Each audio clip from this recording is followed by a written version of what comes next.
Hello guys and WhatsApp, क्या हालचाल है। I hope everyone is fine. I am Pintu Saini, mathematics mentor. आपको लेकर चलता हूं एनसीईआरटी क्लास 11th का चैप्टर नंबर 4 है कॉम्प्लेक्स नंबर। तो प्यारे बच्चों, आप बड़े ही एक्साइटेडमेंट होंगे इस चीज के लिए कि ये कॉम्प्लेक्स नंबर होता क्या है, क्योंकि अब तक आपने जो 10th में पढ़ा वो सारा का सारा जो पढ़ा था वो रियल नंबर के बारे में पढ़ा था। बट अब इस चैप्टर में आपको पढ़ना होगा इमेजिनरी नंबरों से रिलेटेड, कि कल को अगर कोई इमेजिनरी नंबर भी आपको मिले तो किस तरीके से उसका आपको सॉल्यूशन देना है। तो कॉम्प्लेक्स नंबर एक बड़ा ही सिंपल चैप्टर है, बहुत ही इंटरेस्टिंग चैप्टर होने वाला है। काफी सारी की सारी चीजें अपन को नई सीखने को मिलनी है। तो आपको यानी कि लगातार मेरे साथ बना रहना है।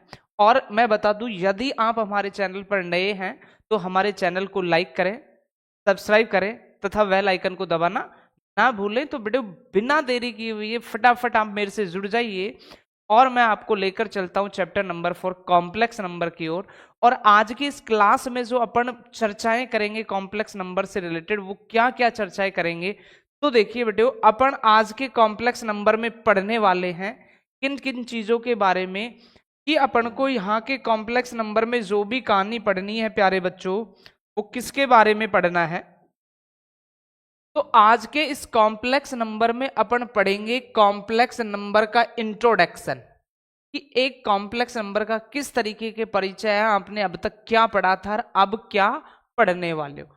इसके बाद अपन इस कॉम्प्लेक्स नंबर में पढ़ेंगे कि एक इमेजिनरी नंबर क्या होता है, कि एक इमेजिनरी नंबर क्या होता है, काल्पनिक संख्याएं क्या होती हैं। क्योंकि आपने 10th में जो भी चीज पढ़ी है वो सारा किसके बारे में पढ़ा है, एक रियल नंबर के बारे में पढ़ा है, सारा वास्तविक संख्याओं के बारे में पढ़ा है। बट यहां जूनियर का बड़ा ही इंटरेस्टिंग पॉइंट, किसके बारे में पढ़ने जाएंगे अपन, इमेजिनरी नंबर की एक इमेजिनरी नंबर होता क्या है। फिर अपन चर्चा करेंगे थोड़ी सी किसके बारे में, कॉम्प्लेक्स नंबर के बारे में, कि सम्मिश्र संख्या क्या होती है, किस तरीके से इसे रिप्रेजेंट किया जाएगा, किसमें इसमें यानी कि क्या क्या चीजें होंगी। फिर अपन पढ़ेंगे वैल्यू ऑफ आयोटा, कि आयोटा का मान, वैल्यू ऑफ आयोटा, इस साइन को बोलते हैं आयोटा। तो इसकी वैल्यू निकालेंगे, इसके मान निकालेंगे, वो भी किसके लिए, इंट्रीगल के लिए, कि एन जो है वो आपका क्या होना चाहिए, पूर्णांक होना चाहिए। फिर इस चैप्टर में अपन पढ़ने वाले हैं नेक्स्ट ऑपरेशन ऑन कॉम्प्लेक्स, कि जो बार बार आप कॉम्प्लेक्स नंबर कर रहे हो, समिश्र संख्याओं के बारे में चर्चा कर रहे हो, उन पर आप क्या क्या ऑपरेशन लागू करेंगे, क्या क्या संक्रियाएं करेंगे। तो उनके बारे में आज इस चैप्टर का यानी कि बेसिक थ्योरी अपन क्लियर करने वाले हैं। इसी चैप्टर में अपन पढ़ने वाले हैं प्रॉपर्टीज ऑफ कॉम्प्लेक्स नंबर, की एक सम्मिश्र संख्या की क्या क्या प्रॉपर्टीज होती हैं, क्या क्या इसके गुणधर्म होते हैं। फिर इसी चैप्टर में आज की इस क्लास में अपन कवर करने वाले हैं conjugate of a complex number. तो कॉन्जुगेट का मीनिंग बेटे होता है संयुग्मी, क्या बोलते हैं इसको, संयुग्मी, की एक सम्मिश्र संख्या की संयुग्मी क्या होती है। फिर अपन पढ़ेंगे प्रॉपर्टीज ऑफ कॉन्जुगेट, की जो संयुग्मी होती है उस क्या क्या प्रॉपर्टीज होती हैं, क्या क्या उसके गुणधर्म होते हैं, वो भी आज की इस क्लास में अपने थ्योरी में कवर करने वाले हैं। फिर अपन इस पूरे कॉम्प्लेक्स नंबर में पढ़ेंगे modulus of a complex number, कि एक सम्मिश्र संख्या का मापांक किस तरीके से डिफाइन करने। फिर अपन पढ़ेंगे प्रॉपर्टीज ऑफ मॉडुलस फंक्शन, कि जो आपका मापांक फलन है उसके क्या क्या गुणधर्म है, वो क्या क्या प्रॉपर्टीज रखता है।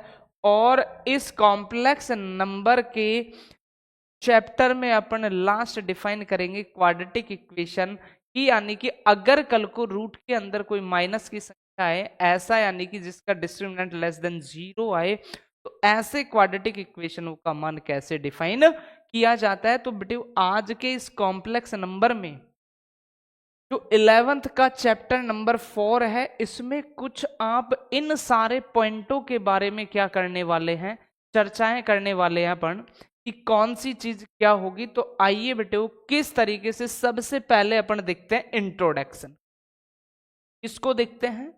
इंट्रोडक्शन को।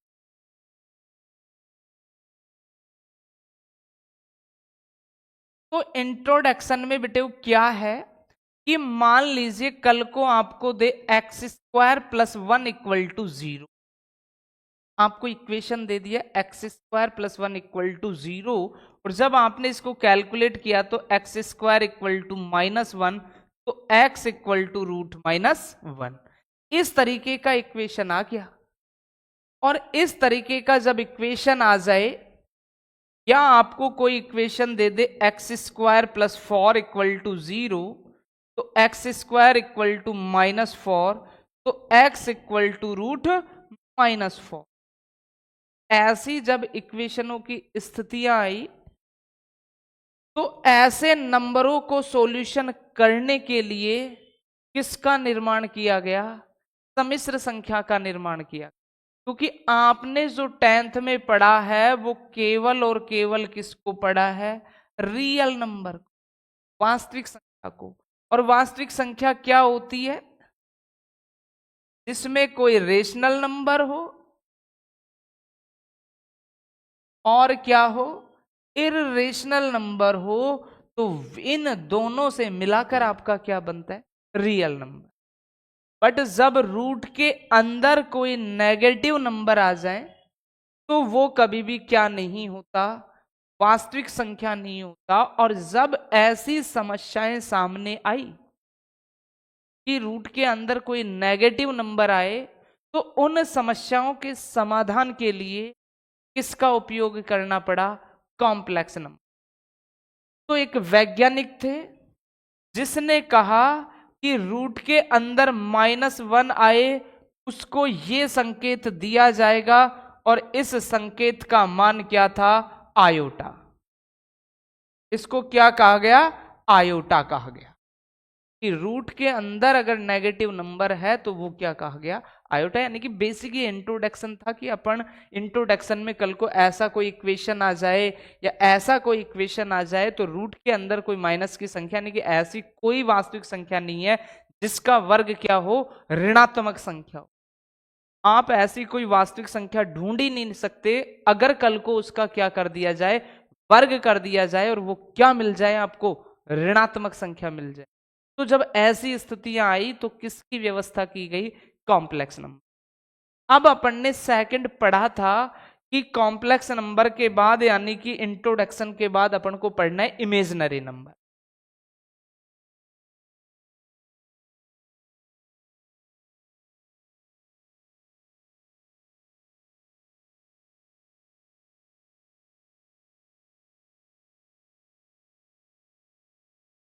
किसको पढ़ना है? इमेजिनरी।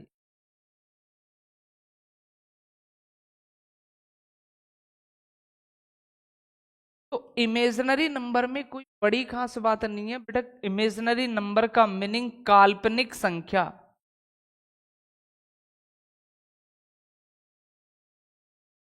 और क्या होती है एक काल्पनिक संख्या? कल को यदि रूट के अंदर कोई भी नेगेटिव नंबर आ जाए तो वो ऑलवेज आपकी कैसे नंबर कहलाते हैं? काल्पनिक नंबर कहलाते हैं। इमेजिनरी पार्ट, जो इमेजिनरी संख्या होती है, काल्पनिक संख्या, सिर्फ इतना सा याद रखना है कि कल को किसी नेगेटिव नंबर का स्क्वायर रूट लिया जाए, यहाँ का कोई भी नेगेटिव नंबर हो, उसका क्या ले लिया जाए? स्क्वायर रूट ले लिया जाए, वर्गमूल ले लिया जाए, तो वैसे जितने भी नंबर होंगे वो आपके क्या कहलाएंगे? इमेजिनरी नंबर कहलाएंगे, काल्पनिक संख्याएं कहलाएंगे।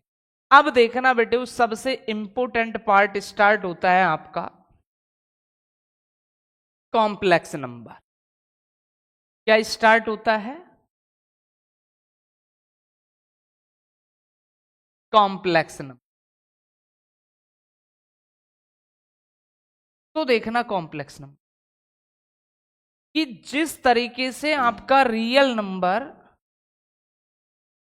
कितनी बातों से मिलकर बना था? रैशनल और इर्रेशनल। सेम ऐसे ही आपका कॉम्प्लेक्स नंबर भी कितनी बातों से मिलकर बना है? दो बातों से मिलकर बना है। वो दो बातें कौन सी हैं? एक तो है रियल और एक है इमेजिनरी। तो आपका कॉम्प्लेक्स नंबर कितनी बातों से मिलकर बना है? दो के कॉम्बिनेशन से बना है, एक तो रियल नंबर से और एक इमेजिनरी नंबर। रियल नंबर को आपने बखूबी पढ़ा है छोटी कक्षाओं में कि एक रियल नंबर क्या होता है। तो रियल नंबर जिसमें रैशनल और इनरैशनल का क्या हो, कॉम्बिनेशन। तो अब तक आपने जो चर्चाएं की थी के बारे में की, रियल नंबर के बारे में, और दूसरा क्या आ जाए, इमेजिनरी। तो इमेजिनरी अभी मैंने बताया कि कल को यदि रूट के अंदर कोई भी नेगेटिव संख्या है तो इमेजिनरी नंबर कहलाता है। और वहां स्पेशल एक साइंटिस्ट आया, मैथमेटिशियन, जिसने कहा कि रूट के अंदर -1 आए उसको ऑलवेज आपको क्या नाम देना है, आयोटा नाम देना। तो कॉम्प्लेक्स नंबर का मीनिंग कि रियल पार्ट और इमेजिनरी पार्ट को यदि कंबाइन कर दिया जाए तो वो आपका क्या कहलाता है, कॉम्प्लेक्स नंबर कहलाता है। अब रियल पार्ट तो अपन मान ले कि ए और बी कोई दो वास्तविक संख्याएं हैं, तब z equal to a plus iota b लिख दो, या z equal to x plus iota y लिख दो। तो इस प्रकार के फॉर्मेट में जो नंबर लिखा जाता है आपका, वो ऑलवेज क्या कहलाता है, कॉम्प्लेक्स नंबर कहलाता है।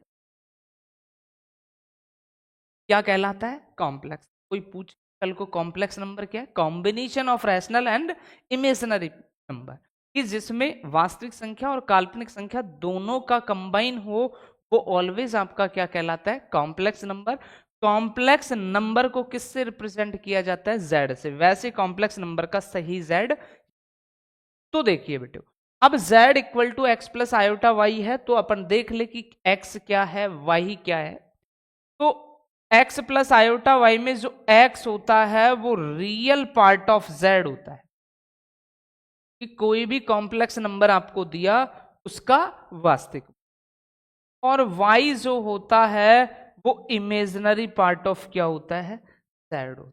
तो एक कॉम्प्लेक्स नंबर की कहानी, आपसे कोई सा जवाब दे, z equal to x plus iota y, पूछे x क्या, real part of z, y क्या, इमेजिनरी पार्ट ऑफ z। कोई पूछे z सम्मिश्र संख्या का क्या डेफिनेशन, तो आप देखें x और आयोटा वाई, जिसके साथ आयोटा लगाए मीनिंग वो कौन सा पार्ट है, इमेजिनरी। ये कौन सा पार्ट है, रियल पार्ट। और दोनों का आपने क्या कर रखा है, कंबाइन कर रखा है, मीनिंग ये आपका क्या हो गया, कॉम्प्लेक्स नंबर हो गया, सम्मिश्र संख्या। तो ये बेसिक सा इंट्रोडक्शन था किसके बारे में, कॉम्प्लेक्स नंबर के बारे में, कि वह नंबर जिसमें रियल नंबर भी हो और इमेजिनरी नंबर भी हो, दोनों का क्या कर दिया जाए, कंबाइन कर दिया जाए, तो बनने वाला नंबर जो होगा वो कौन सा नंबर कहलाएगा, आपका कॉम्प्लेक्स नंबर। तो ये बेसिक इंट्रोडक्शन हो गया अपना किसका, कॉम्प्लेक्स नंबर। अब नेक्स्ट जो अपन इस पार्ट में पढ़ने वाले हैं, वो पढ़ने वाले हैं ऑपरेशन ऑन कॉम्प्लेक्स। कि मान लीजिए अब ये x plus iota y for easy, कि आपसे कहे कि z इक्वल टू 2 + 3 आयोटा, कोई सम्मिश्र संख्या z इक्वल टू क्या दे दिया, +3 आयोटा। तो इसका मीनिंग 2 तो क्या है, तो रियल पार्ट ऑफ z आपका कितना है, 2, इमेजिनरी पार्ट ऑफ z कितना है आपका, 3। कल को यही complex number z equal to दे दे फॉर -3 आयोटा, क्या दे दे, फॉर -3 आयोटा, तो रियल पार्ट ऑफ z तो आपका कितना है, 4, इमेजिनरी पार्ट ऑफ z कितना है आपका, -3। साइन का भी आप क्या करें, ध्यान रखें। तो ये तो बेसिक इंट्रोडक्शन, एक छोटा सा इंट्रोडक्शन के बारे में कॉम्प्लेक्स नंबर। अब जब कॉम्प्लेक्स नंबर की कहानी अपन ने पढ़ ली कि एक सम्मिश्र संख्या होती क्या है, तो अब इस पर जो काम करेंगे, ऑपरेशन ऑन कॉम्प्लेक्स नंबर, इस सम्मिश्र संख्याओं के क्या देखेंगे अपन, क्रियाएं, सम्मिश्र संख्या पर संक्रिया, ऑपरेशन ऑन कॉम्प्लेक्स नंबर। तो सम्मिश्र संख्याओं पर संक्रियाओं में देखो बेटे कि कल को आपको कोई दो सम्मिश्र संख्या Z1 और क्या दे, Z2 दे, और इस पर ऑपरेशन करना हो कि Z1 और Z2 को किस तरीके से जोड़ा। तो ऑपरेशन ऑन कॉम्प्लेक्स नंबर का मतलब जो सम्मिश्र संख्याओं पर अपन काम करने जाएंगे उनमें को जोड़ना सीखेंगे, दो सम्मिश्र संख्याओं को घटाना सीखेंगे, दो सम्मिश्र संख्याओं का गुणनफल सीखेंगे, और दो सम्मिश्र संख्याओं का क्या सीखेंगे, डिवाइडेशन। तो समझते हैं एक एग्जांपल के माध्यम से कि ऑपरेशन ऑन मैट्रिक्स में जो पहला है sum of two complex number या addition of two complex number, तो आपने मान लिया लेट कि Z1 इक्वल टू कोई कॉम्प्लेक्स नंबर है A1 प्लस आयोटा B1, और दूसरी कोई सम्मिश्र संख्या Z2 है A2 प्लस आयोटा। इससे पहले एक चीज, चलो कोई बात नहीं, तो Z1 equal to A1 plus iota B1, Z2 equal to A2 plus iota B। तो ऑपरेशन से पहले एक चीज और पढ़ ले अपन, और वो क्या पढ़ ले, वैल्यू ऑफ आयोटा। पहले इस चीज को वैल्यू ऑफ आयोटा कि आयोटा का मान ज्ञात करें जब आपका n कैसा हो, इंटीजर हो, n कैसा हो, इंटीजर, उसके लिए ही आपको किसका मान निकालना है, आयोटा। तो बेटा इसमें एक रिमार्क आप ऑलवेज याद रखो, और क्या कि आपसे कहा गया था √-1 ऑलवेज क्या रहता है, आयोटा। अब यदि कल को मैं इसका स्क्वायर कर दूं, रूट हटेगा तो -1 आएगा, और यहां क्या होगा, आयोटा स्क्वायर। दूसरी कहानी आपको बिल्कुल अच्छे से चमका लेनी है कि आयोटा स्क्वायर की वैल्यू ऑलवेज कितनी होती है, -1।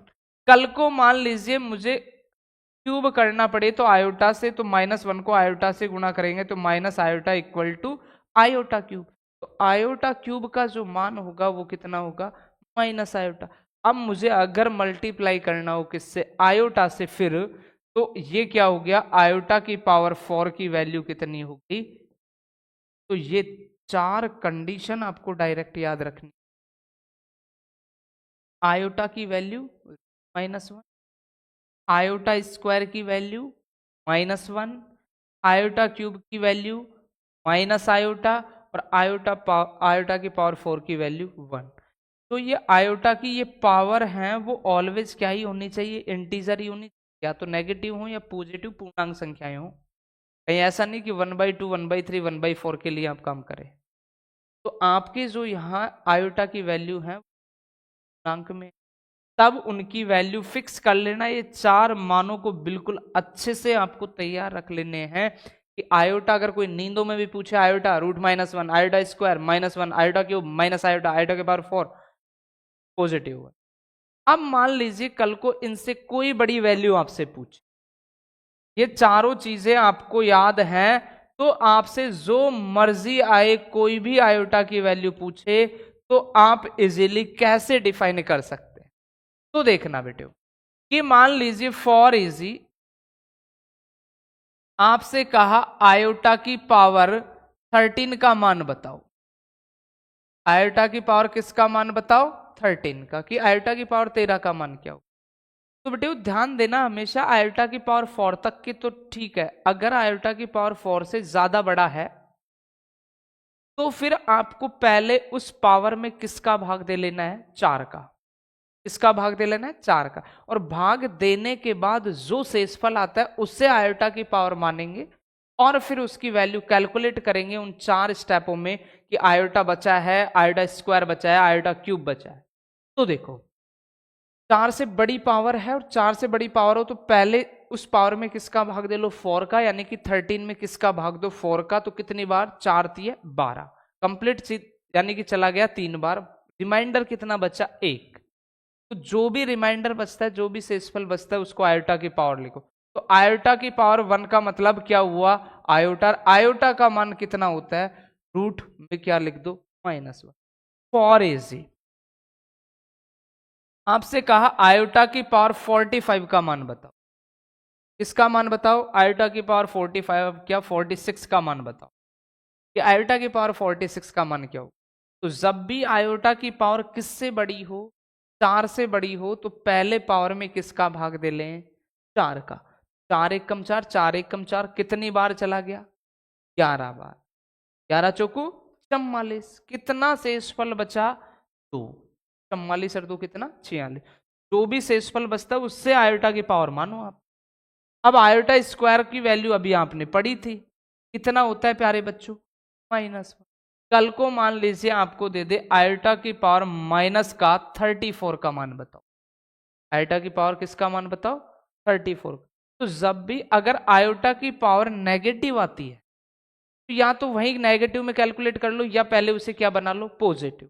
तो आयोटा की पावर 1 कितना है, -34। और जब किसी पावर को नेगेटिव से पॉजिटिव में बनाते हैं तो उसका डिनोमिनेटर न्यूमिनेटर और न्यूमिनेटर किस में चेंज होता है, डिनोमिनेटर। अंश को हर में बदल दो और हर को अंश में बदल, तो 1 क्या लिख दो, आयोटा।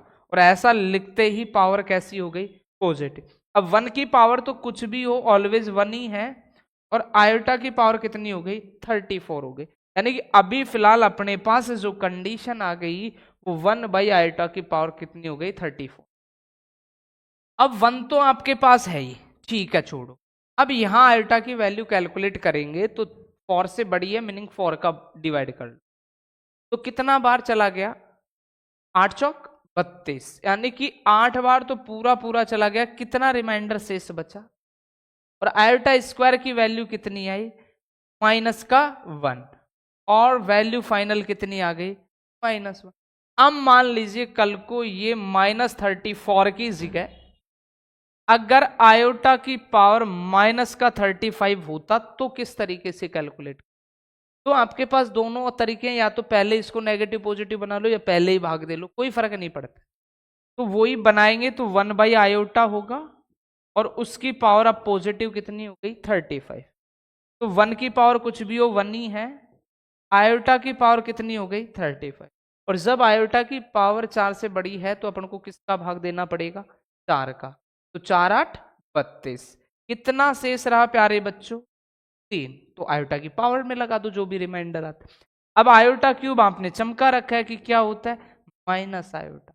बट ये इसका स्टैंडर्ड फॉर्म नहीं है, क्योंकि कॉम्प्लेक्स नंबर का मानक रूप होता है, क्या होता है, मानक रूप। और वो कॉम्प्लेक्स नंबर का जो मानक रूप होता है वो होता है z = a + आयोटा। कोई भी कॉम्प्लेक्स नंबर हो वो इस फॉर्म में होना चाहिए, और यही फॉर्म आपका क्या होता है, मानक रूप। क्या कहलाता है, मानक रूप। तो देखिए कि नीचे कोई आयोटा वाला काम नहीं होना चाहिए। अभी फिर एग्जाम्पल के माध्यम से सीखेंगे किसको, मानक रूप को, कि किसी कॉम्प्लेक्स नंबर किस तरीके से मानक रूप में लाते हैं। तो देखो 1/- आयोटा है, तो आप जब भी आयोटा हो तो रैशनलाइज कर लो फिर, क्योंकि कभी भी हर में आयोटा होना नहीं चाहिए। तो 1 को जब आयोटा से गुणा करेंगे तो ये तो आयोटा हो गया, माइनस था, आयोटा को आयोटा से गुणा करेंगे तो क्या हो गया, आयोटा स्क्वायर। अब आयोटा स्क्वायर की वैल्यू अपने आप में -1, और यहां पहले से माइनस, तो आयोटा माइनस माइनस क्या हो गया, प्लस। तो वैल्यू कितनी आ गई, आयोटा। यानी कि ये किसी सम्मिश्र संख्या का क्या है, स्टैंडर्ड फॉर्म है, मानक रूप है। क्यों, क्योंकि इसको आप कैसे लिख सकते हो, z = 0 + आयोटा। मानक रूप के रूप में कैसे लिख सकते हो, z = 0 + आयोटा। तो 0 तो इसका क्या हो गया, रियल पार्ट, और आयोटा का जो कोफिशिएंट है 1 वो इसका क्या हो गया, इमेजनरी। तो देखना बेटे, अब इस चीज को भी समझ लेते हैं कि किसी भी कॉम्प्लेक्स नंबर का मानक रूप कैसे डिफाइन करते हैं। तो आइए बेटे स्टैंडर्ड फॉर्म की,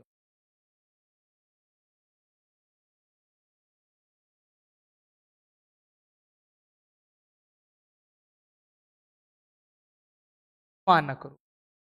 तो किसी भी कॉम्प्लेक्स नंबर का z = a + आयोटा b का जो फॉर्म होता है वो उसका क्या कहलाता है, मानक रूप। आपसे कल को कह दे फॉर इजी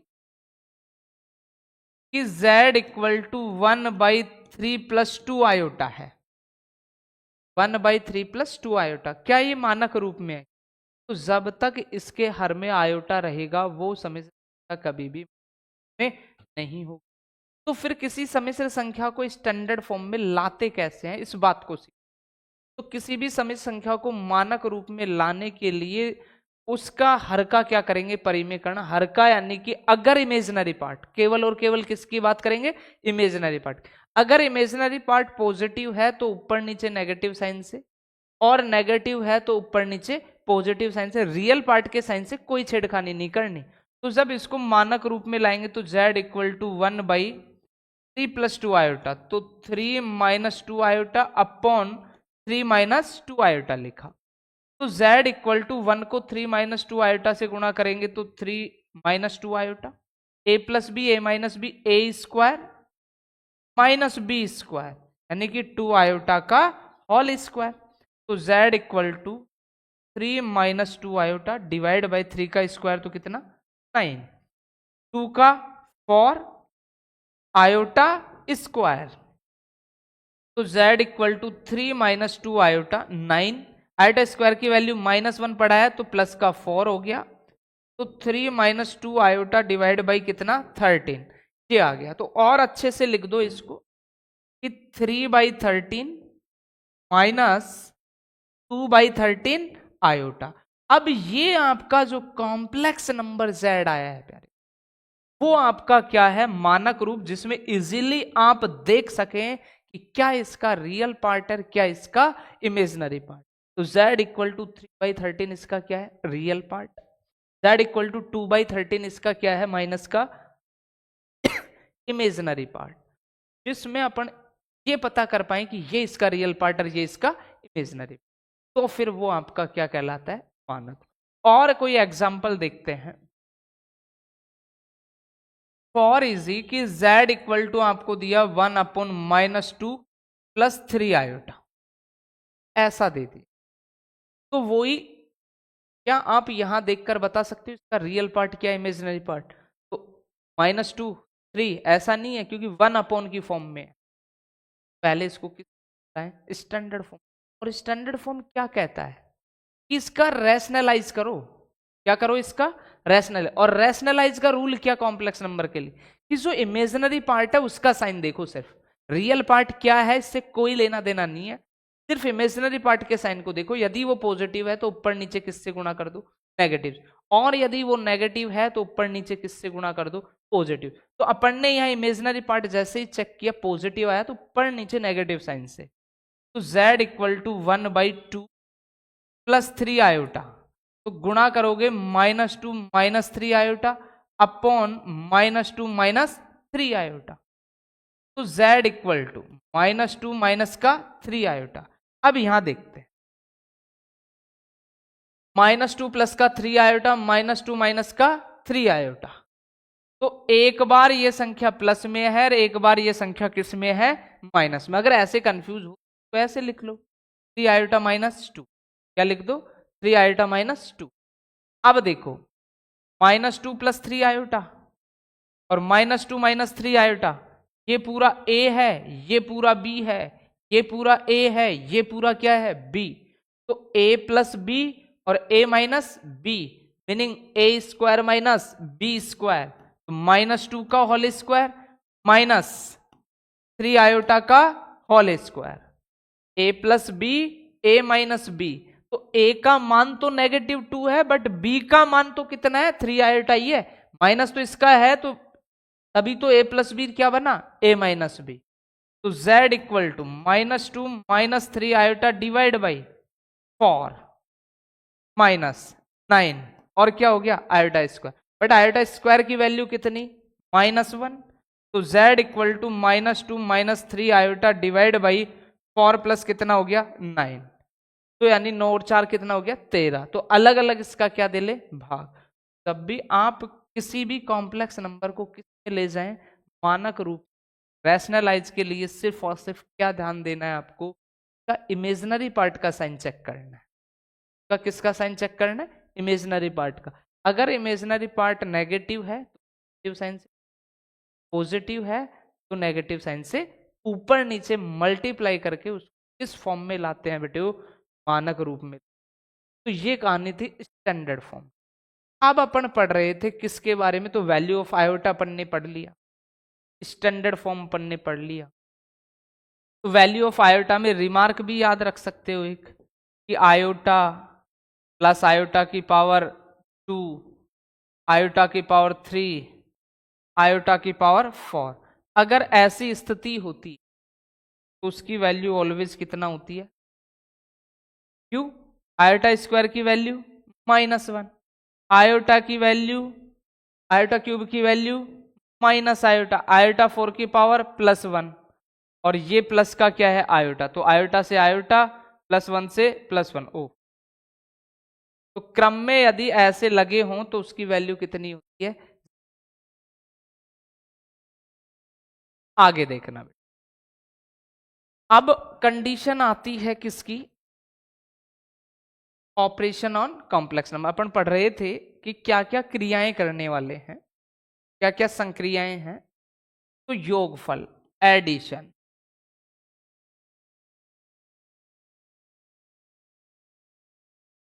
पहला काम क्या करेंगे, एडिशन। तो लेट एक कोई कॉम्प्लेक्स नंबर Z1 और एक कोई कॉम्प्लेक्स नंबर क्या है Z2, और जहां Z1 इक्वल टू तो है A1 प्लस आयोटा B1 और Z2 है A2 प्लस आयोटा,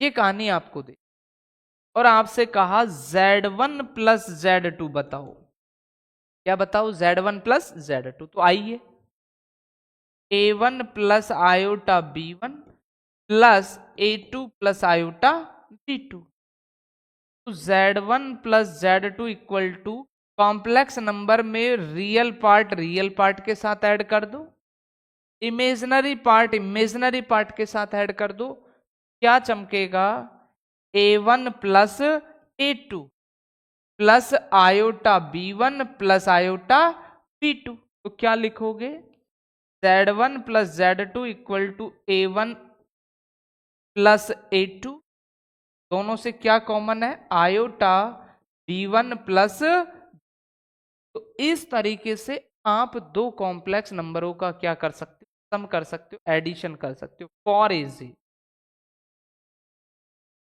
कि मान लीजिए कोई Z1 इक्वल टू आपको दिया 3 + 2 आयोटा और Z2 इक्वल टू दिया 5 माइनस का 4 आयोटा, और आपसे कहा कि Z1 प्लस Z2 बताओ, Z1 प्लस क्या बताओ, Z2, दोनों को लिखो। तो ये चीज क्या कहलाती है, अगर इसका डायरेक्ट यूज करना चाहे कि वास्तविक भागों को एक साथ जोड़ दो, काल्पनिक भागों को एक साथ जोड़ दो और किसका साइन लगा दो, आयोटा का, तो आता कैसे है, 3 + 2 आयोटा 5 - 4 आयोटा, तो Z1 plus Z2 equal to वास्तविक भागों को एक साथ, 5 और 3 कितना हो गया 8, काल्पनिक भागों को एक साथ 2 आयोटा - 4 आयोटा, कितना ही बचेगा केवल -2 आयोटा, लिख दो 8 - 2 आयोटा, ये क्या हो गया Z1 प्लस Z2, कि वास्तविक भाग को वास्तविक भाग के साथ, काल्पनिक भाग को काल्पनिक भाग के साथ क्या करना है, आपको जोड़ना है। तो अपन ने जोड़ लिया, 3 को 5 के साथ जोड़ा तो 8, ये प्लस का 2 आयोटा, ये माइनस का 4 आयोटा, जब जुड़ेगा तो लेस होगा, एक पॉजिटिव एक नेगेटिव, माइनस का 2 आयोटा, प्लस को माइनस से गुणा करेंगे तो माइनस का 2 आयोटा। तो ये पहले ऑपरेशन कंडीशन थी कि कैसे अपन दो कॉम्प्लेक्स नंबर को, ऐसे ही कॉम्प्लेक्स नंबर की अगली स्टेज आती है किसकी, डिफरेंस की, सब्ट्रैक्शन, कि कैसे आप सब्ट्रैक्ट करोगे। तो लेट कोई Z1 कॉम्प्लेक्स नंबर है जो क्या है A1 प्लस आयोटा B1, दूसरा कोई कॉम्प्लेक्स नंबर है Z2, वो है A2 प्लस आयोटा B2, और आपको क्या करना हो, दो कॉम्प्लेक्स नंबरों का डिफरेंस, तो Z1 - Z2 लिखोगे तो A1 plus iota B1 minus A2 plus iota B2, तो Z1 - Z2 equal to A1 plus iota B1, bracket के बाहर माइनस का साइन हो तो अंदर के साइन बदलेंगे, माइनस का A2 माइनस का आयोटा B2, तो Z1 minus Z2 equal to वास्तविक भाग में से वास्तविक भाग को घटा दो और काल्पनिक भाग में से काल्पनिक भाग को घटा दो। कंडीशनें क्या बनती हैं अपने पास, देखते हैं कि A1 माइनस क्या A2 प्लस आयोटा बाहर आएगा तो B1 माइनस, ये स्टैंडर्ड फॉर्म निकल कर आई कि कल को यदि आपको दो कॉम्प्लेक्स नंबरों का डिफरेंस करना है, अंतर करना है, तो वास्तविक भाग में से किसको घटा दो, वास्तविक भाग को, और काल्पनिक भाग में से किसको घटा दो, काल्पनिक भाग को, और जो भी आए उसके लिए क्या लगा दो, आयोटा। फॉर इजी कि मान लीजिए z equal to -1 plus iota और Z2 equal to 3 plus 4 iota, और आपसे कहा कि Z1 माइनस क्या डिफाइन करना है, Z, तो अपन डायरेक्ट कि फर्स्ट वास्तविक भाग में से सेकंड वास्तविक भाग को घटाओ, तो -1 और इसको भी घटाएंगे, -3 तो माइनस का 4, ऐसे आयोटा में से किसको घटाना है, 4 आयोटा को, तो कितना रह जाएगा 3 आयोटा। तो ये इसी बात को बताता है कि वास्तविक भाग में से वास्तविक भाग को घटा लो, काल्पनिक भाग में से काल्पनिक भाग को घटा लो, और जो भी नंबर आए वो क्या होगा, Z1 माइनस Z2। सेम जैसे योग का प्रोसेस था वैसा का वैसा ही प्रोसेस किसका था, ऑपरेशन में अंतर का था। अब बात आती है बेटे गुणनफल, मल्टीप्लिकेशन। तो देखना गुणन के लिए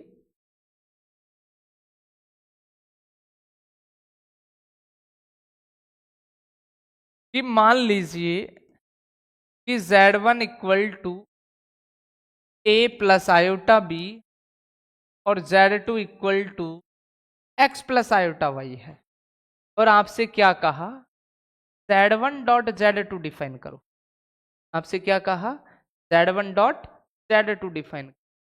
Z1 डॉट Z2 के लिए दोनों को आप लिखे A plus iota B dot X plus iota Y। तो Z1 dot Z2 equal to A को X के साथ गुणा करेंगे तो AX, एक को आयोटा Y के साथ गुणा करेंगे तो आयोटा AY, प्लस इसको करेंगे तो क्या हो जाएगा आयोटा BX, और आयोटा को आयोटा से किया तो आयोटा स्क्वायर, और ये क्या हो गया BY। तो Z1 dot Z2 AX plus iota AY plus iota BX, iota square की वैल्यू माइनस, और क्या हो गया BY। तो लिखने का क्या तरीका, Z1 डॉट Z2 वास्तविक भाग वास्तविक भागों को एक साथ लिख लो, तो AX माइनस BY, यहां भी आयोटा यहां भी आयोटा, क्या कॉमन ले लिया आयोटा, और क्या हो गया AY प्लस। तो इस तरीके से आप दो कॉम्प्लेक्स नंबरों का क्या कर सकते हो, मल्टीप्लाई। फॉर इजी कि Z1 equal to -1 plus 2 iota, Z2 equal to 3 plus 5 iota, और आपसे क्या पूछ लिया कि बताइए कि Z1 डॉट Z2, तो Z1 क्या था -1 प्लस 2 आयोटा और 3 प्लस कितना 5 आयोटा। तो Z1 डॉट Z2, -1 को 3 से गुणा करेंगे तो -1 को 5 आयोटा से गुणा करेंगे तो माइनस का 5 आयोटा, 2 आयोटा को 3 से गुणा करेंगे 3 दूनी 6 आयोटा, और 2 को 5 से गुणा करेंगे तो 10, और आयोटा को आयोटा से करेंगे तो क्या हो गया आयोटा स्क्वायर। तो देखना Z1 dot Z2 equal to -3 -5 iota plus 6 iota, iota square की वैल्यू -1। तो Z1 डॉट Z2 वास्तविक संख्याओं को एक साथ, -3 -10 तो कितना हो गया -30, -5 आयोटा में से प्लस का 6 आयोटा गया तो कितना बचेगा केवल आयोटा। तो इस तरीके से आप किन्हीं भी दो कॉम्प्लेक्स नंबरों का क्या कर सकते हैं बेटे, मल्टीप्लाई कर सकते हैं। सेम प्रोसेस संक्रिया में है कि एक कॉम्प्लेक्स नंबर में दूसरे कॉम्प्लेक्स नंबर का क्या देना, भाग देना। तो देखो डिवाइडेशन की कंडीशन कि आपको Z1 इक्वल टू दिया A प्लस आयोटा B और Z2 दिया X प्लस आयोटा Y, और आपसे कहा कि Z1 अपॉन Z2 डिफाइन करो। क्या डिफाइन करो, Z1 अपॉन Z2। तो देखना बेटे Z1 अपॉन Z2 के किस तरीके से कैलकुलेट करोगे, a plus iota b upon x plus iota y, ऐसा आपने लिख दिया। तो ऐसा जब कोई कॉम्प्लेक्स नंबर लिखा जाता है तो वो क्या नहीं कहलाता है, स्टैंडर्ड फॉर्म में नहीं है।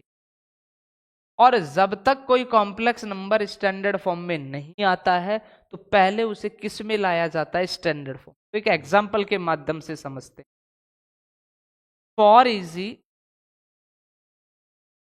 कि Z1 इक्वल टू आपको दिया 1 प्लस 2 आयोटा और Z2 आपको दिया 2 माइनस 3 आयोटा, और आपसे किसकी वैल्यू पूछी, Z1 अपॉन Z2। तो इसको इतना ही नहीं छोड़ना है, 1 plus 2 iota upon 2 minus 3 iota. जब भी ऐसी स्थिति आती है तो मैंने कहा कि आप उस कॉम्प्लेक्स नंबर का क्या डिफाइन करो, स्टैंडर्ड फॉर्म लाओ। और स्टैंडर्ड फॉर्म का मीनिंग क्या है कि उसके हर में क्या नजर नहीं आना चाहिए, आयोटा। और अगर आयोटा है तो इसका मीनिंग अपन को क्या करना है, उसका रैशनलाइज करना है, परिमेयकरण करना है। परिमेयकरण के लिए मैंने क्या कहा, नीचे का नंबर का इमेजनरी पार्ट देखो, यदि वो पॉजिटिव है तो नेगेटिव साइन से ऊपर नीचे, और यदि वो नेगेटिव है तो पॉजिटिव साइन से ऊपर नीचे। तो -3 आयोटा, रियल पार्ट क्या है, कोई लेना देना, माइनस का 3 आयोटा, तो ऊपर नीचे किससे गुणा कर लो, प्लस के 3 आयोटा से। तो Z1 upon Z2 equal to 1 plus 2 iota, 2 minus 3 iota, तो 2 plus 3 iota upon 2 plus 3 iota. तो ये नेगेटिव था, ऊपर नीचे कौन से साइन से कर दिया, प्लस के साइन। तो क्या हुआ, Z1 upon Z2 equal to a 1 plus 2 iota 2 plus 3 iota, 1 plus 2 iota और 2 plus 3 iota divide by a minus b, a plus b, a square minus b square, कितना 3 आयोटा का होल स्क्वायर। तो Z1 divide by Z2, 1 को 2 से multiply किया तो 2, 1 को 3 iota से किया तो 3 आयोटा, 2 आयोटा को 2 से किया तो कितना 4 आयोटा, 2 आयोटा को 3 आयोटा से किया तो 6 आयोटा स्क्वायर। इस ब्रैकेट को इस ब्रैकेट से अपन ने क्या कर लिया, मल्टीप्लाई। 2 का स्क्वायर कितना 4, आयोटा स्क्वायर की वैल्यू माइनस, माइनस माइनस क्या बना दो सीधा ही प्लस, 3 का स्क्वायर कितना 9। तो Z1 divide by Z2 equal to, देखो 2 प्लस 3 आयोटा और 4 आयोटा कितना हो गया 7 आयोटा, आयोटा स्क्वायर की वैल्यू -1 तो कितना हो गया -6, और ये कितना हो गया 13।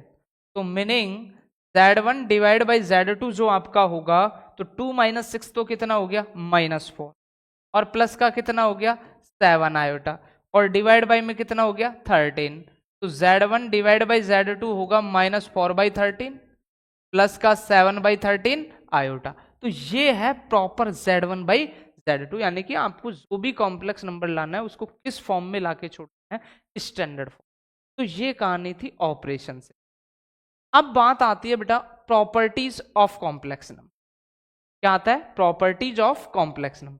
अब देखिए प्रॉपर्टीज काफी सारी हैं कॉम्प्लेक्स नंबर में, कि आप क्रम विनिमय की Z1 प्लस Z2 करे चाहे Z2 प्लस Z1, उस पर कोई प्रभाव नहीं पड़ता है। बट जो मेन प्रॉपर्टीज हैं उन प्रॉपर्टीजों में से दो चीजें मैं आपको बता रहा हूं। एक तो एडक्टिव इनवर्स, क्या बता रहा हूं आपको, एडक्टिव इनवर्स,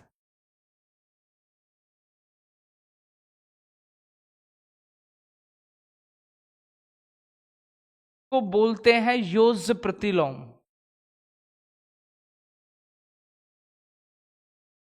क्या बोलते हैं, योज्य प्रतिलोम। तो देखना ये योज्य प्रतिलोम होता क्या है, कि मान लीजिए कल को कोई कॉम्प्लेक्स नंबर Z दिया, तो इसका जो एडक्टिव इनवर्स होगा वो ऑलवेज कितना होगा, -Z। और मान लीजिए कोई कॉम्प्लेक्स नंबर -Z दिया, तो इसका एडक्टिव जो इनवर्स होगा वो क्या होगा, यानी कि आप कर क्या रहे हो, कि जो भी कॉम्प्लेक्स नंबर है उसको किससे मल्टीप्लाई कर दो, माइनस से, और जो आने वाला है वो आपका क्या होगा, योज्य प्रतिलोम। यानी कि अगर कल इन दोनों को जोड़े तो वो वैल्यू कितनी आनी चाहिए, 0। तो वो वैल्यू अपना क्या होगा, योज्य प्रतिलोम होगा। फॉर इजी कि आपको z इक्वल टू दे दिया -2 + 3 आयोटा, क्या दे दिया, -2 + 3 आयोटा, और आपसे कहा फाइंड एडक्टिव इनवर्स, कि आपको एडक्टिव इनवर्स डिफाइन करना है। तो योज्य प्रतिलोम z का क्या, कुछ मत करो, आंख बंद करके उस कॉम्प्लेक्स नंबर को पूरे को किससे मल्टीप्लाई कर दो, -z से। तो जैसे ही माइनस से किया प्लस का, और ये माइनस का। अब देखिए जोड़ो, z -z को जोड़ेंगे तो क्या आ गया, z। यानी कि ये आपका जो एडक्टिव इनवर्स आया है, योज्य प्रतिलोम आया है, बिल्कुल सही है। और एग्जांपल देखें, for easy z equal to 1/1 - 2 iota, ये दे दिया, और आपसे क्या कहा, इसका योज्य प्रतिलोम बताओ, इसका क्या बताओ, योज्य प्रतिलोम। तो आपने तो सीधा क्या पढ़ा है कि क्या कर दो, -z, क्या कर दो, -z, देखिए माइनस से क्या कर दो, इसका मल्टीप्लाई। तो -z इक्वल टू -1/1 माइनस क्या हो गया, 2 आयोटा। अब इन दोनों को जोड़ोगे, तो जब भी अगर ऐसा फॉर्म आता है तो आप उस z का स्टैंडर्ड फॉर्म लाओ,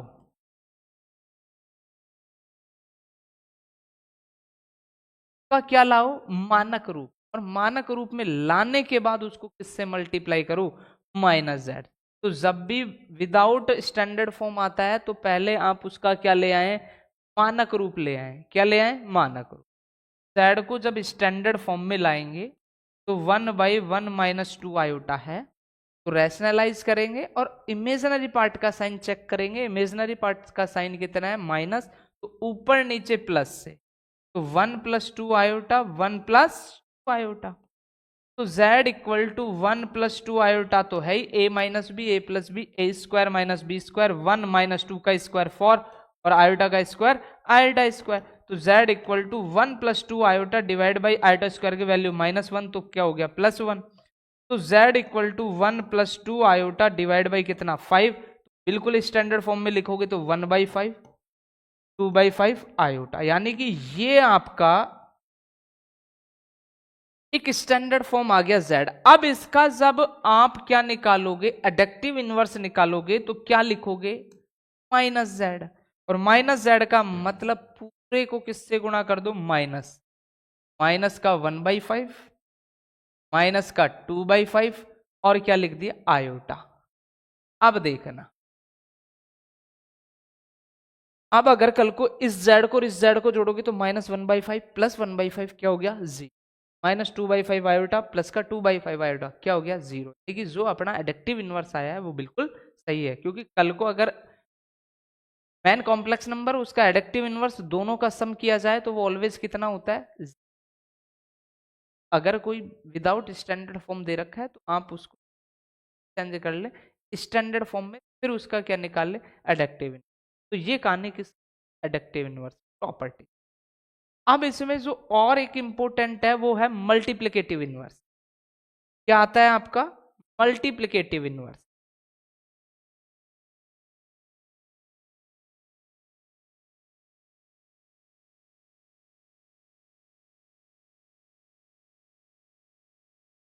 यानी कि गुणात्मक प्रतिलोम। क्या कहानी बेटे, गुणात्मक प्रतिलोम।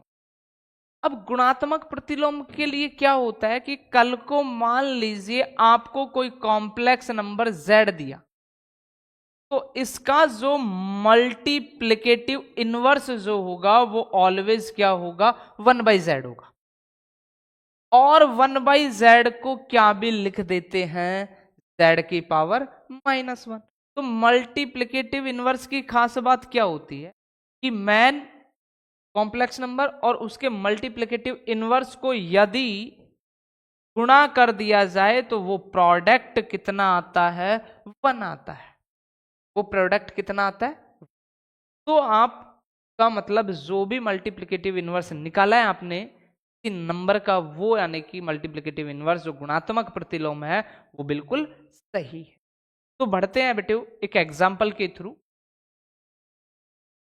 For easy z equal to आपको दे दिया 2+3 आयोटा, फॉर आयोटा,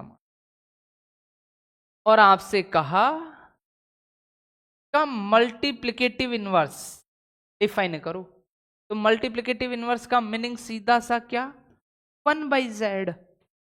जो भी कॉम्प्लेक्स नंबर है वो किस फॉर्म में, 2+4 आयोटा, क्या गया 1/2+4। अब इसका और इसका जब मल्टीप्लाई करोगे तो 1, बट ये 1/z को क्या भी लिखा, z की पावर -1, तो आपने क्या लिख दिया 2+4 आयोटा। बट मैंने क्या कहा है कि जब भी कोई कॉम्प्लेक्स नंबर का काम आपको करना है तो वो किस में करना है, स्टैंडर्ड फॉर्म में करना है। और क्या ये z इनवर्स यानी कि 1/z का स्टैंडर्ड फॉर्म है क्या, नहीं है, तो इसे स्टैंडर्ड फॉर्म में लाओ और इसका फाइनल आंसर दिखाओ। तो z की पावर -1, तो 1/2+4 आयोटा। और स्टैंडर्ड फॉर्म के लिए करते क्या है, जो भी इमेजिनरी पार्ट है नीचे उसके विपरीत साइन से ऊपर नीचे, तो 2-4 आयोटा डिवाइड बाई 2-4 आयोटा। तो z की पावर -1, ये तो हो गया 2-4 iota, a+b a-b, a² - b², तो 2 का स्क्वायर तो कितना हो गया 4, 4 का स्क्वायर कितना हो गया 16, और आयोटा स्क्वायर की वैल्यू माइनस माइनस क्या हो गया प्लस। तो z inverse equal to 2-4 iota, 2-4 iota divide by कितना हो गया 20, अलग अलग डिवाइड कर लो। तो z इनवर्स इक्वल टू क्या हुआ 2/20 -4/20 iota. z inverse equal to 1/कितना 10 -1/कितना 5 आयोटा। ये आपका क्या हो गया बेटे, स्टैंडर्ड फॉर्म के रूप में का मल्टीप्लिकेटिव। वैसे चेक तो यही कर लो कि 2+4 आयोटा 1/4 आयोटा, z.1/z जब इसका करोगे तो क्या ही चमक रहा है प्यारे बच्चों, 1 ही चमक। तो ये प्रॉपर्टीज थी कॉम्प्लेक्स नंबर की, जिस क्वेश्चन आपके बनने थे प्रॉपर्टी से रिलेटेड, वो दो ही चीजों से बनने थे, एक तो मल्टीप्लिकेटिव इनवर्स के माध्यम से और एक आपका एडिक्टिव इनवर्स के। तो ये बेसिक यानी कि कॉम्प्लेक्स नंबर की का। अब इस थ्योरी में ही अपन आगे पढ़ने वाले कॉन्जुगेट ऑफ ए कॉम्प्लेक्स। किसको पढ़ने वाले हैं, conjugate of a complex number.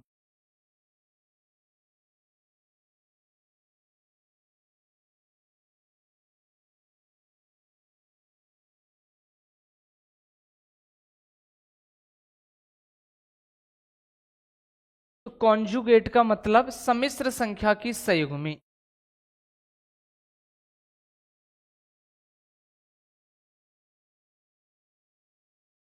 Conjugate का मतलब होता है संयुग्मी।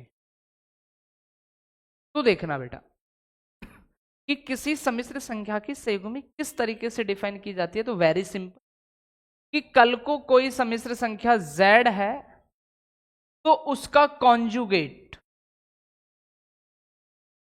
जो होगा वो क्या होगा, z के ऊपर बार, जो भी z है उसके ऊपर क्या लगा दो बार। अब ये z बार की खास बात होती क्या है कि मान लीजिए कल को कोई complex number x plus iota y है और इसका आपको क्या निकालना है कॉन्जुगेट। तो z बार क्या करता है, इस कॉम्प्लेक्स नंबर के इमेजिनरी पार्ट के साइन को चेंज करता है। केवल रियल पार्ट क्या है कोई मतलब नहीं, अनदेखा करो बिल्कुल, सिर्फ और सिर्फ कहां जाओ इमेजिनरी पार्ट पर। और इमेजिनरी पार्ट यदि पॉजिटिव है तो उसका साइन कैसा कर दो नेगेटिव, और यदि नेगेटिव है तो कैसा कर दो पॉजिटिव। तो x plus iota y positive है इमेजिनरी पार्ट, कैसा कर दो प्यारे बच्चों negative, x minus iota y, यानी कि इसका क्या कहलाया कॉन्जुगेट। फॉर इजी कि आपसे कहा z इक्वल टू -2 -3 आयोटा है, z इक्वल टू -2 -3 आयोटा है, तो इसका कॉन्जुगेट क्या होगा, z की संयुग्मी। और मैंने क्या कहा कि ये रियल पार्ट है, छोड़ो कुछ भी हो, नेगेटिव पॉजिटिव कोई मतलब नहीं, इमेजिनरी पार्ट के साइन को देखो आप। तो अगर नेगेटिव है तो उसे कैसा लिख दो, पॉजिटिव, वो उसका आपका क्या कहलाएगा, कॉन्जुगेट। फॉर इजी कि z इक्वल टू 1 -1 आयोटा है, z इक्वल टू 1/1 1/1 आयोटा, और आपसे कहा इसका कॉन्जुगेट बताओ z की सही। z की संयुग्मी ज्ञात करने का सबसे अच्छा तरीका है कि पहले वाली संख्या का ही आप क्या निकाल लें, स्टैंडर्ड फॉर्म। पहले वाली संख्या का क्या निकाल लें, स्टैंडर्ड फॉर्म। तो ये क्या अभी z स्टैंडर्ड फॉर्म में है क्या, पहले किस में लाएं इसको, स्टैंडर्ड फॉर्म। तो z इक्वल टू 1/1 आयोटा, ऊपर नीचे किससे गुणा करेंगे, 1 प्लस आयोटा 1 प्लस आयोटा। तो z equal to 1 plus iota को 1 से किया तो 1 प्लस आयोटा आया, a plus b a minus b, a square minus b square, iota square की वैल्यू भी कितनी हो गई 1। तो z equal to 1 plus iota divide by 2, तो z equal to 1/2 plus 1/2 iota. स्पष्ट नजर आ गया। तो अब z की संयुग्मी z बार, z की संयुग्मी z बार। तो रियल पार्ट क्या है, कोई मतलब नहीं, किस पर जाओ, इमेजिनरी पार्ट के साइन पर, पॉजिटिव है तो कैसा लगा दो, नेगेटिव 1/2 आयोटा। अब मान लीजिए आप यहां से डायरेक्ट करना चाह रहे थे तो कर सकते थे कि मुझे z की संयुग्मी निकालनी है, तो 1/1 प्लस क्या लिखता मैं, आयोटा लिखता, क्या लिखता, 1/1 प्लस आयोटा। बट ये संयुग्मी क्या स्टैंडर्ड फॉर्म है क्या, नहीं है, यानी कि इसको आपको किस में बदलना, स्टैंडर्ड फॉर्म में। तो ऊपर नीचे किससे गुणा करते, 1 माइनस आयोटा, किससे गुणा करते, 1 माइनस आयोटा से।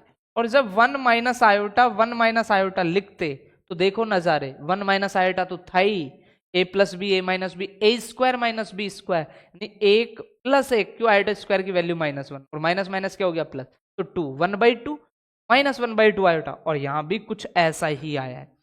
दोनों ही तरीके हैं आपके पास, चाहो तो आप डायरेक्ट कॉन्जुगेट अप्लाई कर ले, बट आपको लाना किस में होता है उसको, स्टैंडर्ड फॉर्म। स्टैंडर्ड फॉर्म में तब भी लाना पड़ता है, सबसे बढ़िया उस नंबर को स्टैंडर्ड फॉर्म में लाके लास्ट में उसका क्या निकाल लें, कॉन्जुगेट।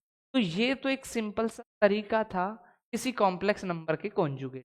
कैसे किसी कॉम्प्लेक्स नंबर क्या डिफाइन की जाती है, संयुग्मी डिफाइन की जाती है। तो संयुग्मी में प्यारे बच्चों कुछ भी नहीं करना, उस कॉम्प्लेक्स नंबर का आपको इमेजिनरी पार्ट चेक करना। अगर वो पॉजिटिव तो सीधा क्या कर दो, नेगेटिव। यदि वो नेगेटिव तो सीधा क्या कर दो उसको, पॉजिटिव। रियल पार्ट से अपन को काम नहीं है कि वो नेगेटिव है तो नेगेटिव ही है, पॉजिटिव है तो पॉजिटिव। अब इसके बाद इंपॉर्टेंट चीज आती है प्रॉपर्टीज ऑफ कॉन्जुगेट। क्या आता है, प्रॉपर्टीज ऑफ कॉन्जुगेट।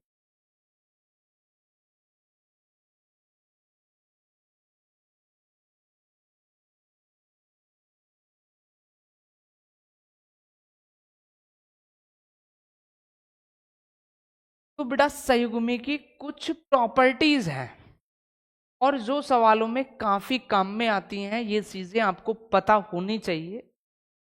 तो वो प्रॉपर्टीज क्या क्या हैं वो मैं आपको थोड़ा सा डिफाइन कर देता हूं कि कल को आप संयुग्मी की क्या निकाल लें, दोबारा संयुग्मी निकाल लें, तो वो वास्तव में वापस क्या ही बनता है, कॉम्प्लेक्स। कोई कॉम्प्लेक्स नंबर उसकी संयुग्मी, फिर दोबारा संयुग्मी। कि फॉर इजी कि z equal to 1 minus iota, तो z बार क्या हुआ, 1 प्लस आयोटा। और z संयुग्मी की संयुग्मी तो 1 माइनस आयोटा, जो किसके बराबर हो गया, z के बराबर। तो यदि कल को किसी कॉम्प्लेक्स नंबर की संयुग्मी की आप दोबारा क्या निकालें, संयुग्मी, ऑलवेज वो क्या ही मिलेगा, कॉम्प्लेक्स। दूसरी कंडीशन कहता है कि z प्लस z की संयुग्मी यदि आप करते हो कॉम्प्लेक्स नंबर में, उस कॉम्प्लेक्स नंबर की संयुग्मी आप जोड़ तो 2 रियल पार्ट ऑफ z मिलते, 2 real part of z, meaning z plus z की संयुग्मी करोगे तो जो रियल पार्ट है वो किसका मल्टीप्लाई मिलेगा, 2 का। फॉर इजी कि z equal to 2 plus 3 iota, तो z की संयुग्मी 2 माइनस 3 आयोटा, तो z प्लस z की संयुग्मी जुड़ेगा, तो ये तो कैंसिल होगा, 2 और 2, तो 2 dot 2 real part of z कितना आ गया 4, यानी कि जो रियल पार्ट था वो किसका मल्टीपल हो जाता है। सेम थर्ड प्रॉपर्टी कहती है कि z माइनस z की संयुग्मी कर लोगे तो 2 iota imaginary part of z होता है, कि z में से z की संयुग्मी घटा दो तो जो इमेजिनरी पार्ट है वो 2 का मल्टीप्लाई होता है, मीनिंग इसी को ही कर लो, z माइनस z की संयुग्मी 2 plus 3 iota minus 2 plus 3 iota, 2 से 2 कैंसिल, तो 3 आयोटा कितने टाइम हो गया 2 time, 2 iota imaginary part of imaginary part of z अपन देखे तो 3 है, वो 2 आयोटा का क्या है। इसके बाद फोर्थ जो कंडीशन आती है कॉन्जुगेट, कि कल को z1 प्लस z2 की एक साथ संयुग्मी लगी हो, z1 की संयुग्मी प्लस क्या लिख सकते हो z2 की। ऐसे ही आगे की कहानी बढ़े कि z1 माइनस z2 की संयुग्मी लगी हो, तो z1 की संयुग्मी माइनस z2 की क्या लिख सकते हो संयुग्मी।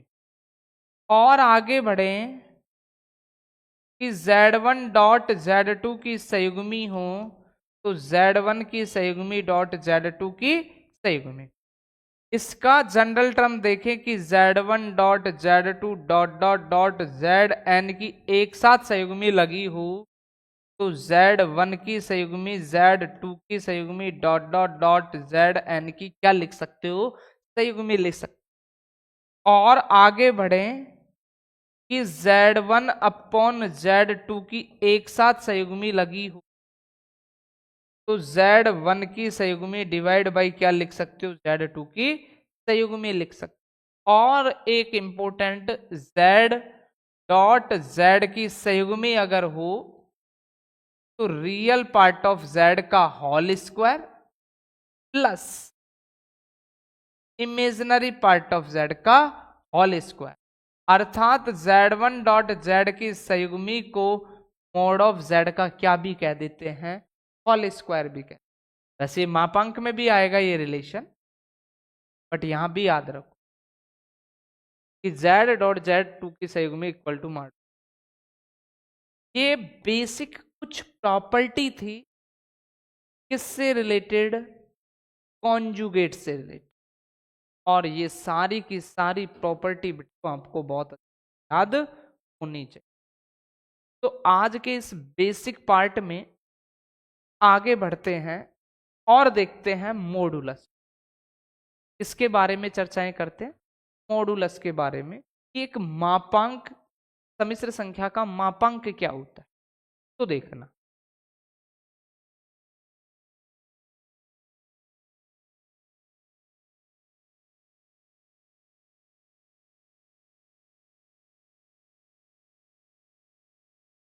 Modulus of a complex number,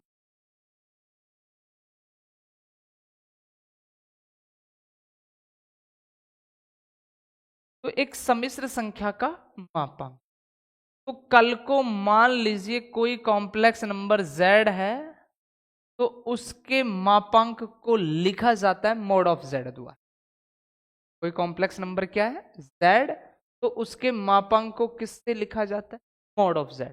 अब ये मोड ऑफ z डिफाइन कैसे होता है, तो फॉर्मूला क्या होगा, let z equal to x plus iota y, तो मोड ऑफ z होगा under root x square plus y square. इसका मतलब x क्या था रियल पार्ट ऑफ z का होल स्क्वायर, और y क्या था इमेजिनरी पार्ट ऑफ z का होल स्क्वायर। तो ये होता है किसी भी कॉम्प्लेक्स नंबर का क्या मॉड्यूलस। कल को आपको किसी सम्मिश्र का मापांक ज्ञात करना हो, का फॉर्मूला ये होता है कि mod of z equal to काल्पनिक भाग का वर्ग और वास्तविक भाग का वर्ग का under root. For easy z equal to -2 + 3 iota आपको दिया और आपसे कहा इसका मॉडुलस बताओ, मापांक ऑफ z। अंडर रूट क्या करोगे, वास्तविक भाग का वर्ग, वास्तविक भाग -2 का वर्ग प्लस काल्पनिक भाग का मतलब जो आयोटा का कोफिशिएंट है वो इमेजिनरी पार्ट ऑफ z कहलाता है, 3 का होल स्क्वायर, कहीं आयोटा का साथ में मत ले लेना। तो mod of z equal to under root -2 का होल स्क्वायर 4, 3 का होल स्क्वायर कितना 9, mod of z equal to under root कितना 13। इस तरीके से आप किसी कॉम्प्लेक्स नंबर का क्या निकाल सकते हो। और मान लो आपको कल को ऐसा मिल जाए for easy z equal to 1/1 - 2 iota, और इसका क्या ज्ञात करो आप, का क्या ज्ञात करो, मापांक। तो देखना बेटे मॉडुलस, तो जब आप मापांक ज्ञात करने जा रहे हैं तो पहले देखो कि वो समिश्र स्टैंडर्ड फॉर्म में, जैसे ही अपन ने इस समिश्र संख्या को देखा तो ये अपन को स्टैंडर्ड फॉर्म में नहीं, अब स्टैंडर्ड फॉर्म में नहीं मिली तो पहले इसको किस में लाएंगे, स्टैंडर्ड फॉर्म। तो देखो z equal to 1/1 - 2 iota, standard form के लिए क्या कहानी, वो भी इमेजिनरी पार्ट है, उसके अपोजिट साइन से ऊपर नीचे मल्टी। तो z equal to 1/1 - 2 iota into 1 + 2 iota upon 1 + 2 iota. तो z इक्वल टू 1 को 1 + 2 आयोटा से गुणा करेंगे तो 1 + 2 आयोटा आएगा, a - b, a + b का मतलब a² - b², तो 1 का स्क्वायर तो 1, 2 का स्क्वायर कितना 4, और आयोटा स्क्वायर की वैल्यू --+1, तो क्या आ गया 1 + 2 आयोटा और डिवाइड बाई में कितना 5, तो बिल्कुल मानक रूप में z इक्वल टू 1/5 + 2/5 आयोटा, यानी कि ये आया है आपका मेन कॉम्प्लेक्स। अब ये कॉम्प्लेक्स नंबर आया तो इसका मापांक मॉड ऑफ z, तो अंडर रूट वास्तविक भाग का वर्ग तो 1/5 का वर्ग प्लस काल्पनिक भाग का वर्ग 2/5 का वर्ग, बस कैलकुलेट कर लो। तो अंडर रूट में 1/25, 4/25, तो mod of z under root कितना 5/25, 5 5 25, तो अंडर रूट 1/5। इस तरीके से यदि कोई कॉम्प्लेक्स नंबर स्टैंडर्ड फॉर्म में नहीं है और उसका आपसे क्या पूछा जाए, मॉडुलस पूछा जाए, तो इजीली आप उसका क्या निकाल सकते हो प्यारे बच्चों, मापांक डिफाइन कर सकते। तो ये बेसिक कंडीशन थी फंक्शन का क्या ज्ञात करने की, मापांक। अब मापांक की बेसिक प्रॉपर्टीज, तो उन प्रॉपर्टीज को भी अपन देखते हैं।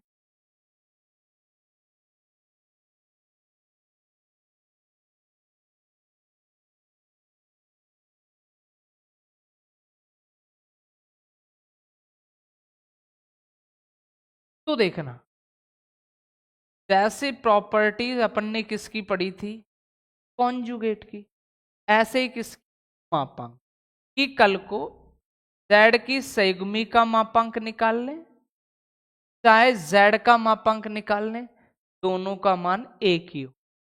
फॉर इजी कि z इक्वल टू 1 - 2 आयोटा दे दिया, z इक्वल टू क्या दे दिया 1 - 2 आयोटा, तो अगर अपन इसकी संयुग्मी देखें तो 1 प्लस कितना आएगा 2 आयोटा। अब दोनों के मॉडुलस निकाल लेते हैं। तो z का मापांक जब निकालेंगे तो अंडर रूट वास्तविक भाग का वर्ग 1, काल्पनिक भाग -2, बट वर्ग के कारण तो प्लस का 4 ही हुआ ना, तो √5। ऐसे mode of conjugate of z का करेंगे, वास्तविक भाग 1 का वर्ग 1 और 2 का वर्ग 4, कितना √5। पहली प्रॉपर्टी क्या कहती है कि चाहे कॉन्जुगेट का आप मॉडुलस निकालें चाहे सिंपल कॉम्प्लेक्स नंबर का मॉडुलस निकालें, उनके मान पर कोई इफेक्ट। और जो दूसरी इसकी कहानी है, z.z की संयुग्मी ऑलवेज होता है मोड ऑफ z का होल स्क्वायर। ये काफी अच्छा यानी कि रिजल्ट है, कॉन्जुगेट में भी आपको याद रखना है और यहां भी याद रखना है। फिर इसके बाद कि Z1 प्लस Z2 का एक साथ आपको क्या दे रखा हो, मापांक। तो Z1 का मापांक प्लस Z2 का मापांक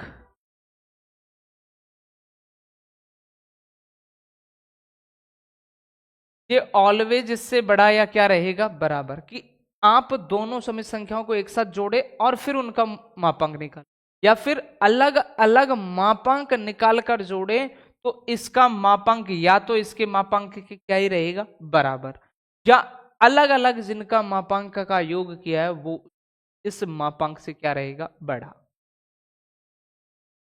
mod of Z1 minus Z2 is greater than equal to mod of Z1 minus mod of। अगर आपने डिफरेंस किया दो कॉम्प्लेक्स नंबरों का पहले और फिर उसका मॉडुलस निकाला तो वो मॉडुलस या तो बड़ा रहेगा या बराबर रहेगा उनके अलग अलग मापांक के डिफरेंस के। ऐसे ही कल को Z1 डॉट Z2 का मापांक हो तो उसको लिख सकते हो Z1 का मापांक Z2 का मापांक। अगला यदि Z1 अपॉन Z2 का मापांक एक साथ हो तो मॉड ऑफ Z1 और लिख सकते हो मॉड ऑफ Z2। तो ये कुछ बेसिक प्रॉपर्टीज थी बेटे किसकी, मॉडुलस फंक्शन की, जो आप इस कॉम्प्लेक्स नंबर में पढ़ोगे उनमें ये सारी चीजें काम में आए। तो ये बेसिक थ्योरी मैंने आप लोगों को बता दिया।